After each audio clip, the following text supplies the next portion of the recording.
par le nom de président. Ibouliga. Ici, je n'inviterai pas le candidat Guy Zoubandama, mais je vais inviter, n'est-ce pas, sous vos acclamations, Monsieur Mukombo. Monsieur Mukombo. Si j'ai menti, il ne mettra rien. Si j'ai dit vrai, il mettra quelque chose. Si j'ai dit vrai, il mettra quelque chose. Ah voilà, beaucoup de gens même sont en train de vouloir mettre quelque chose. Voilà, merci. L'homme c'est Mukombo. Alors j'invite Mukombo, s'il vous plaît, sous vos acclamations. Voilà, comme on dit chez nous, Kumbudibal. Kumbudibal, Mukombo, Kumbudibal. Kumbudibal. Kumbudibal. Vous savez ce que ça veut dire, Mukombo, n'est-ce pas? C'est quoi? Ah ah, tout ça c'est la pluie pour arrêter le feu. Alors, Monsieur le Président, merci d'être parmi nous. Je vous prie, s'il vous plaît, d'écouter très consciencieusement ce que va nous lire Monsieur le Président.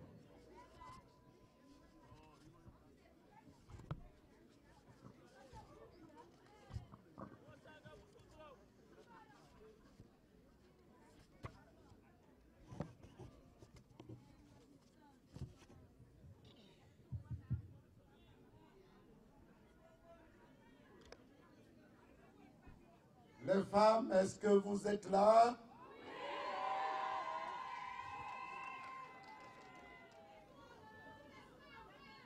Les jeunes, est-ce que vous êtes là?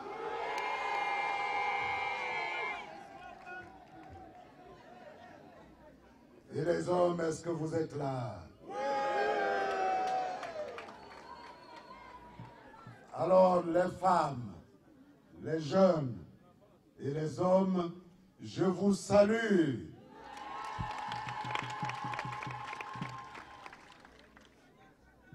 Je vous salue en vous remerciant d'avoir consacré votre matinée pour nous attendre. C'est un jour de week-end.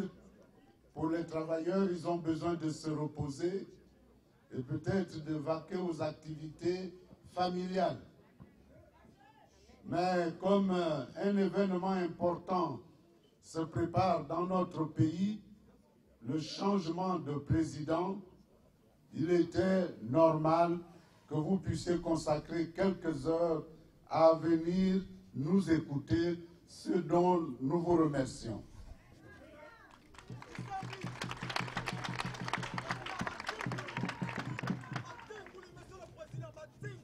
Mes chers compatriotes, excusez ma voix, mais c'est la saison de grippe.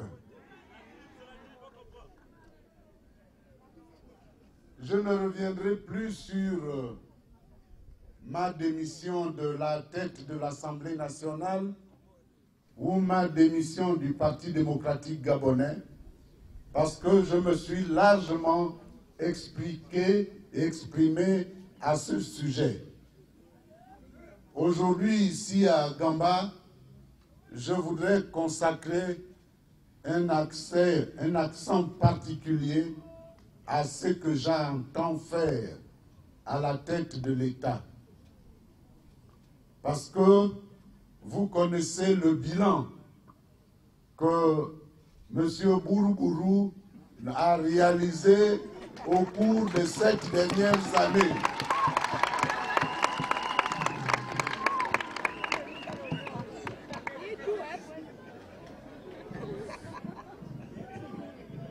Monsieur Bouroubourou, alias Bimbunga,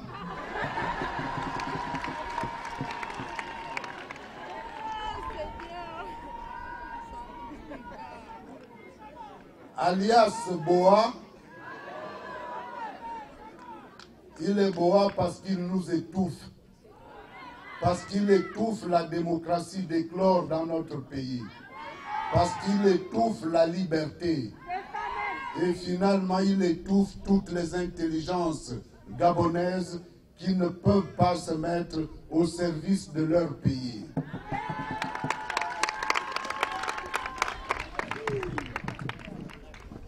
Mes chers compatriotes, vous le saviez déjà, en 2009, je faisais partie de ceux-là qui avaient soutenu le candidat Bongo Ondimba Ali à accéder à la présidence de la République. 7 ans après, j'ai dû déchanter parce que le bilan n'était pas à la hauteur de toutes nos espérances. Ce bilan n'étant pas à la hauteur de toutes nos espérances, j'ai donc décidé de me présenter à vos suffrages et de vous proposer une alternative pour que nous puissions gérer le Gabon autrement. Nous allons gérer le Gabon autrement à travers la politique que j'ai définie en quelques mots, c'est-à-dire Gabon d'abord. Gabon d'abord est mon projet politique. Que signifie-t-il? Gabon d'abord n'est pas un projet xénophobe. Il n'est pas un projet xénophobe, c'est-à-dire dirigé contre les étrangers, parce que le Gabon est un pays ouvert sur le monde, avec une très longue tradition d'accueil. La preuve, il y a plus d'étrangers au Gabon que de Gabonais à l'étranger.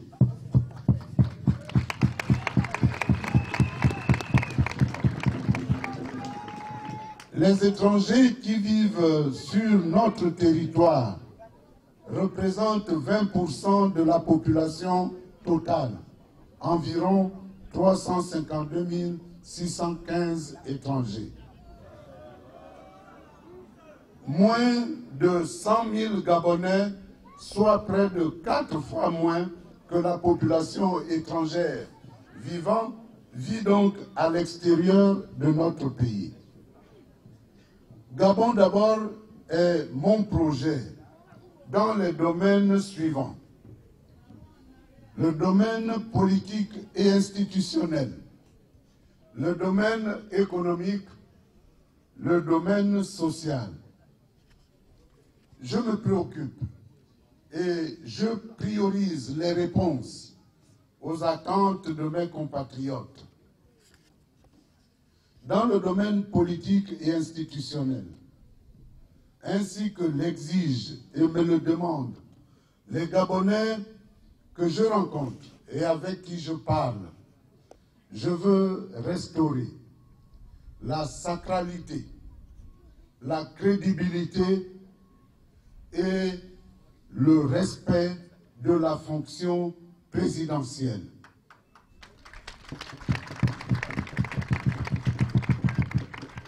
La présidence de la République est la pierre angulaire de tout l'édifice institutionnel au Gabon.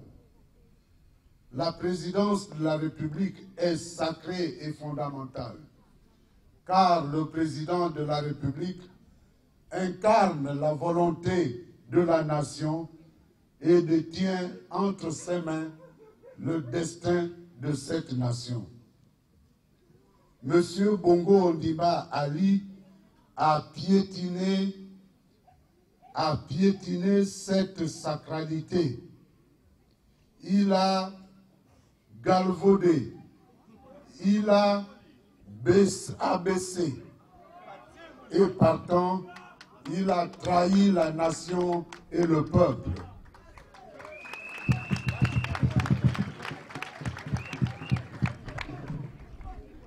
Monsieur Bongo Ondimba Ali a abaissé la fonction présidentielle et nous a montré qu'il n'était pas digne d'être le président de la République gabonaise.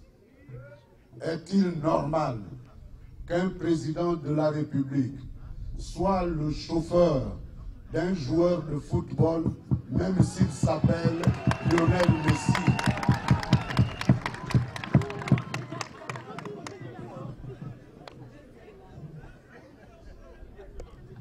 Il ne s'est pas montré digne d'être à la tête du Gabon parce qu'il fait des dépenses ostentatoires. Des dépenses ostentatoires et il a un goût du luxe prononcé. En 7 ans, il s'est acheté 3 avions, dont un avion pour sa seule épouse. Alors qu'avec cet argent, nous aurions pu équiper des années durant nos hôpitaux, nos dispensaires, nos salles de classe en table-banc.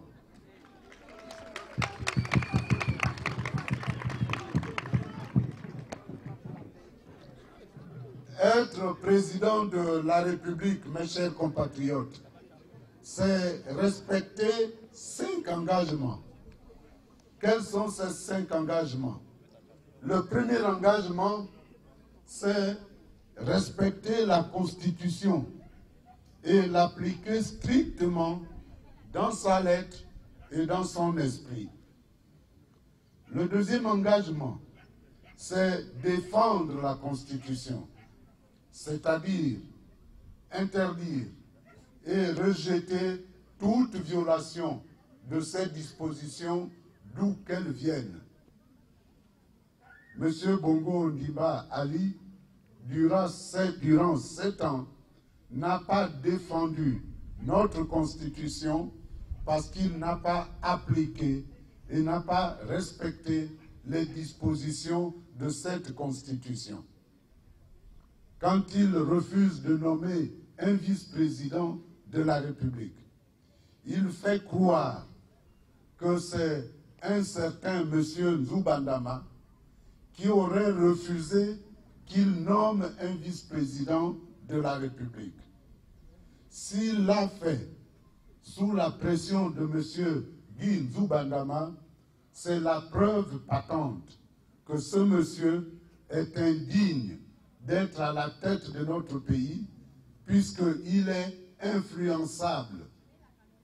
Le rôle d'un président de la République n'est pas d'être influencé par des tierces personnes, mais d'appliquer la loi et de travailler conformément à la lettre et à l'esprit de la Constitution.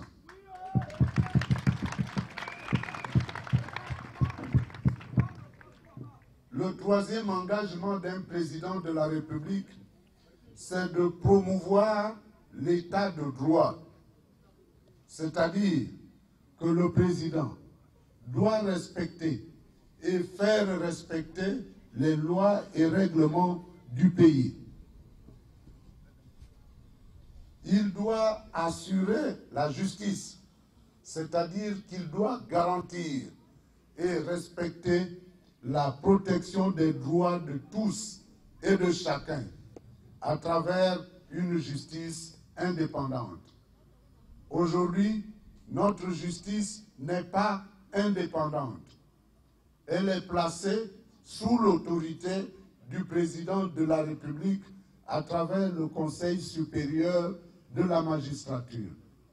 Ce qui fait que les magistrats sont soumis à la pression constante du président de la République et de ses collaborateurs. Tout récemment, les magistrats s'étaient mis en grève parce que le président, en sa qualité de président du Conseil supérieur de la magistrature, a nommé des magistrats au mépris du statut général des magistrats. C'est pour cela que si nous voulons avoir une justice indépendante, c'est cela qui permettra de rassurer le monde des affaires, qui fera que les hommes étrangers amèneront leur argent pour l'investir au Gabon. Et c'est cela qui rassurera aussi nos concitoyens. Parce qu'à chaque fois, il y a ce que l'on appelle les crimes rituels qui ne sont jamais élucidés. On ne met jamais les gens en prison. Tout cela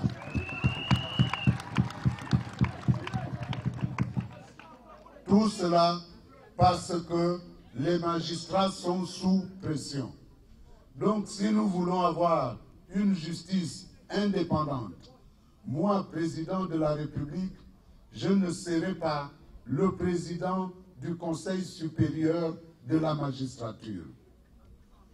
Le cinquième devoir d'un président de la République, c'est d'assurer le bien-être des Gabonais. C'est-à-dire qu'il doit, le président de la République, faciliter l'accès de tous les Gabonais sur le même pied d'égalité au travail et à l'emploi, à l'éducation, à la santé, au logement, à la sécurité, au transport et aux loisirs. Il doit le faire parce que les Gabonais en ont besoin. C'est un besoin essentiel. Alors, toujours dans le domaine politique, je veux que notre pays entre résolument dans la modernité politique.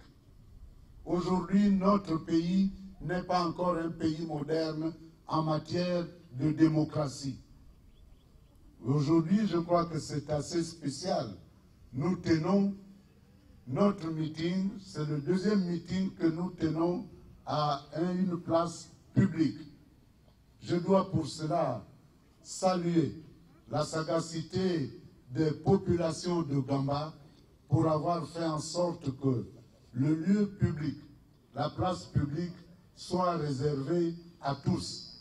Parce que partout où nous sommes passés, sauf à Minzik, sauf à Mandji, dans le département de Ndolou, mais partout ailleurs, soit on nous interdit l'accès aux hôtels, soit on nous interdit l'accès aux places publiques pour tenir nos meetings, nous sommes obligés d'aller dans des concessions privées.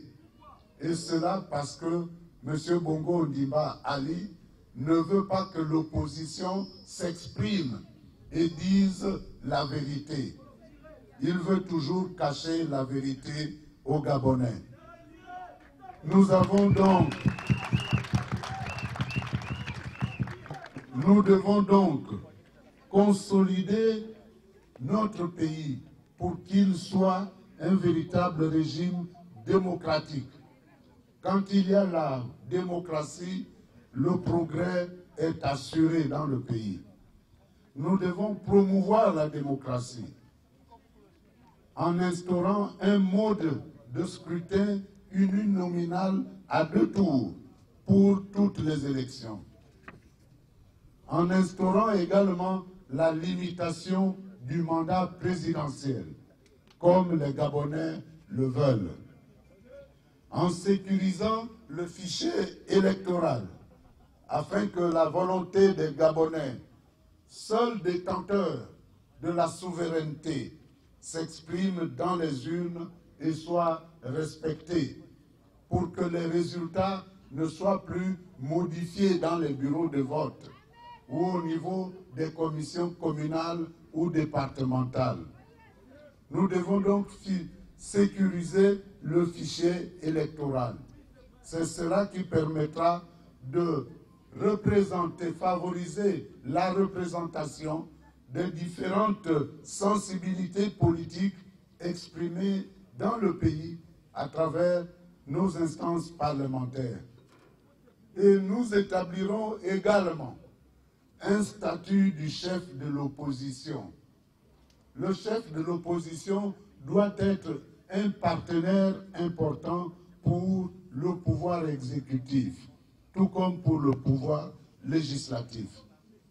Ce chef de l'opposition qui aura un statut lui permettra de participer par les propositions qu'il fera à la vie de la nation.